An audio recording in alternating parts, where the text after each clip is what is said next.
네, 안녕하세요. 말씀 베이커리 119번째 시간 2021년 2월 19일 주님의 말씀 묵상을 시작하겠습니다. 거룩하신 주님 감사합니다. 주님의 말씀을 묵상합니다. 성령님께서 말씀에 조명이 되어 주시옵소서. 우리 주 예수 그리스도님의 이름으로 기도합니다. 아멘. 네, 오늘 보실 말씀은 마태복음 15장 1절에서 20절까지의 말씀입니다. 함께 말씀을 보며 이야기 나누도록 하겠습니다. 그때 예루살렘에서 바리새파 사람들과 율법학자들이 예수님께 와서 말하였다. 당신의 제자들은 어찌하여 장로들의 전통을 어기는 것입니까? 그들은 빵을 먹을 때에 손을 씻지 않습니다. 예수님께서 그들에게 말씀하셨다. 그러면 너희는 어찌하여 너희의 전통 때문에 하나님의 계명을 어기느냐? 자, 여기서 보면은 장로들의 전통을 언급합니다. 장로들의 전통 중에서도 특히 음식을 먹을 때 손을 씻는 것이거든요. 손을 안 씻고 밥을 먹는다는 건 굉장히 더러워 보일 수 있습니다. 그런데 여기서 말하는 장로들의 전통에서 손을 씻는 것은 그들이 손을 씻는 모든 방법과 절차까지도 아주 세분화해 놓은 그런 것입니다. 그래서 자신들의 전통을 무시하는 예수님과 예수님의 제자들을 이제 시비를 거는 그런 모습인 거죠. 자, 그런데 예수님은 그들에게 반문합니다. 왜 너희는 너희들이 만든 전통 때문에 하나님의 말씀을 어기느냐라는 것이죠. 자, 4절을 보니까요. 하나님께서 말씀하시기를 아버지와 어머니를 공경하여라. 십계명에 나오는 거죠. 내 부모를 공경하라 하시고 또 아버지나 어머니를 욕하는 자는 반드시 죽을 것이다 하셨다. 그러나 너희는 말하기를 누구든지 아버지나 어머니에게 내게서 받으실 것이 하나님께 드리는 예물이 되었습니다 하고 말만 하면 그 사람은 제 부모를 공경하지 않아도 된다고 한다. 이렇게 너희는 너희의 전통 때문에 하나님의 말씀을 폐한다. 자, 이게 무슨 얘기냐면은 지금 부모들을 공경해야 한다. 부모의 봉양, 부모의 생활에 대해서 책임을 져야 하는 그런 자녀의 모습이 있습니다. 자, 부모님께 물려받은 땅 아니면 물려받은 기업에서 나오는 소출의 일부를 부모님께 드려야 하는 것이죠. 왜요? 부모님도 생활을 해야 되니까요. 그런데 그것이 주기가 아까워서 이 당시 말로는 고르반이라고 선포하는 거예요. 자, 이 밭은 예를 들면 포도밭이 있습니다. 이 포도밭은 주님의 것입니다. 제가 주님께 드렸습니다. 라면은 그때부터 이 포도밭에서 나오는 소출은 부모님께 드리지 않아도 되는 겁니다. 그런데 문제는 이렇게 선포만 해놓고 그 다음에 하나님께 예물로 드리지 않아도 괜찮았었다라는 거예요. 그러니까 이 당시에 장로들의 전통이라고 불리는 것들이 대부분 유대인들이 자기 자신의 욕심을 채우기 위해서 또 자기 편한 대로 하기 위해서 세운 전통이었다라는 겁니다. 근데 예수님께서 강조하시는 것은 무엇입니까? 지금 너희들 하나님께 바치는 예물, 그 겉으로 보여지는 예물만이 중요한 것이 아니라 하나님의 말씀을 지키느냐 안 지키느냐 하는 것이죠. 자, 부모를 공경해라. 부모를 책임져야 한다. 네가 부모의 생활을 봉양해야 할 책임이 있다. 근데 그 계명을 지키지 않으면서 하나님께 예물을 드린다? 그것은 주님께서 기뻐하시는 것이 아니고 오히려 하나님의 계명을 너희들이 무시하는 것이다. 말씀을 폐하는 것이다. 라고 지금 6절에서 말씀하고 계신 것이죠. 7절을 계속 보면요. 위선자들아 이사야가 너희를 두고 적절히 예언하였다. 이 백성이 입술로는 나를 공경해도 마음은 나에게서 멀리 떠나 있다. 말로만 주님을 믿는다고 하면서 마음은 전혀 딴 데가 있다는 거죠. 우리의 신앙도 한번 돌이켜 보았으면 좋겠습니다. 주님을 믿는다고 말만 하고 있고 교회만 간다고 해서 우리가 믿음의 사람일까요? 우리의 삶의 행동이 바뀌어야 합니다. 어떻게 해요? 하나님의 말씀을 따라 바뀌어야 할 줄로 믿습니다. 부모님을 공경한다는 것은 단순히 거기서 끝나는 것이 아니라 이것은 하나의 예고요. 우리가 이웃을 사랑하고 어려운 이웃들을 외면하는 것, 그리고 거기에 적절한 핑계를 댑니다. 그리고 교회의 전통이라는 이름으로 지금 코로나19 속에서 예배는 우리의 전통이 반드시 지켜야 돼. 네, 맞아요. 틀린 말 아니에요. 그런데 주님의 계명을 어기면서 우리 주변의 이웃들을 불안에 떨게 하면서까지 그렇게 하는 것은 주님께서 기뻐하시는 것이 아니라는 겁니다. 우리가 하나님 앞에서 해야 될 것은 주님의 말씀을 지켜 행하는 것입니다. 자, 그것이 예배를 폐해야 되는데 예배를 없애야 된다는 말이 아닙니다. 절대 오해하지 마십시오. 예배는 반드시 드려야죠. 여러분들 지금 우리가 예배를 없애자는 얘기가 아니라 지금 코로나19 상황 속에서 우리의 주변 이웃들을 향한 배려가 있어야 한다는 겁니다. 두려움에 떨고 있는 사람들에 대한 배려가 있어야 되고요. 사회적 약자들에 대한 배려가 있어야 된다는 것입니다. 그건 하나의 예입니다. 지금 하나의 상황을 들어서 이야기를 한 것이고요.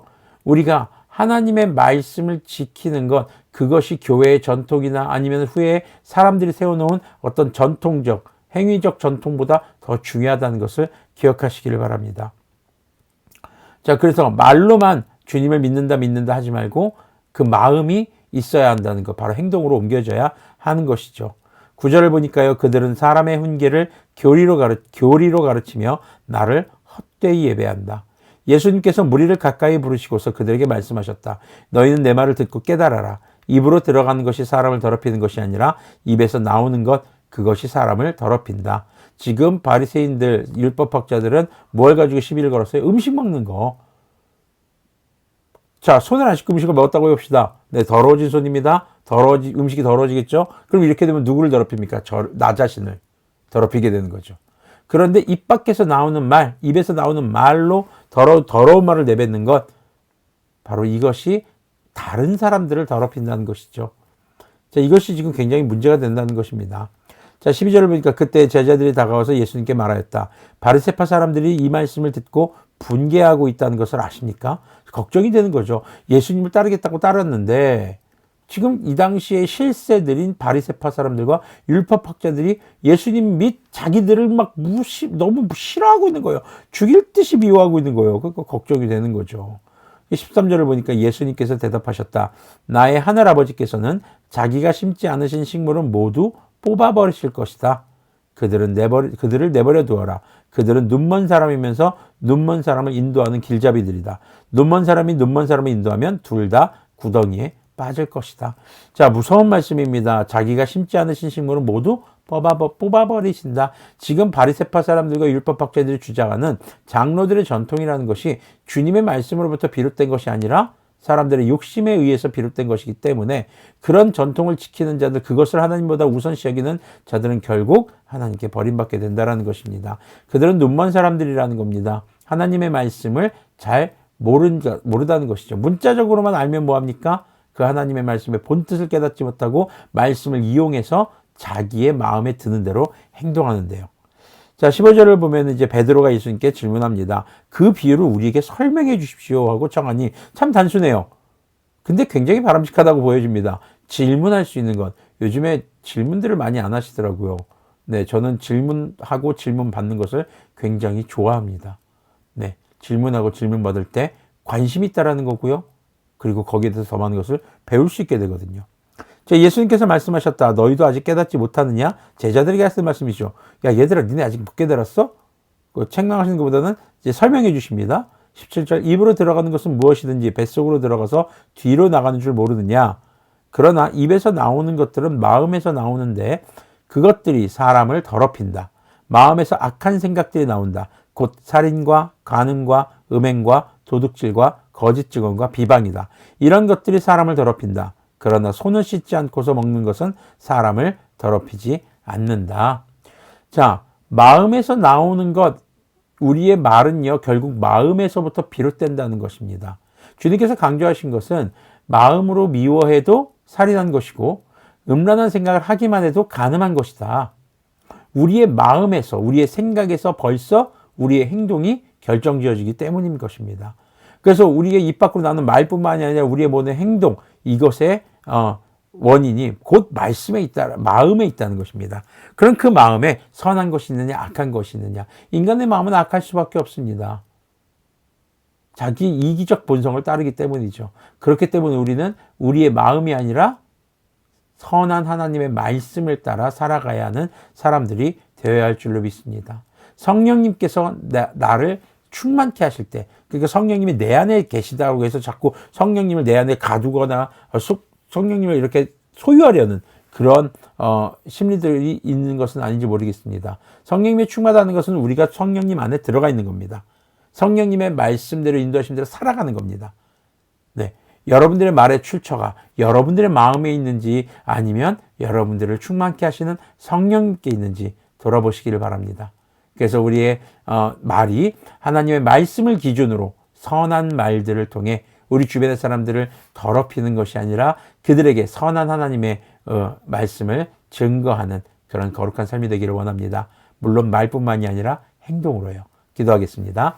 주님 감사합니다. 오늘 말씀을 통해서 무엇이 사람을 더럽히는가를 생각해 봅니다.